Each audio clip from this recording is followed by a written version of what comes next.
Po Dori, përshëndetje edhe njëherë për ju dhe për të gjithë ata që po shoqërohen me TV1.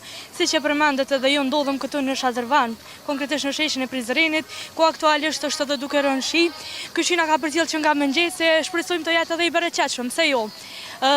Nga aq sa ne kemi qëndruar këtu në qytetin e Prizrenit, nuk është se kemi njohuri për ndonjë parregullsi apo diçka që mund ta ketë karakterizuar këtë proces të zgjedhjeve këtu në komunën e Prizrenit, po e vrem që për shkak të temperaturave, po e them të ulta, ndoshta edhe rreshjeve të shiut, kemi pak qytetarë edhe këtu në sheshin e Prizrenit.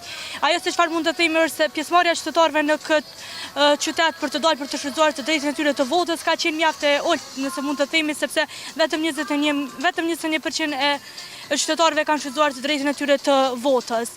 Nga ajo se çfarë mund të themi deri më tani është se të gjitha këtu informacione janë ato që ne i kemi përveç komunës së Prizrenit. Ne gjatë gjithë ditës kemi qëndruar edhe në komunat e tjera, siç është ajo e Dragoshit, Mamushit dhe Suharekës.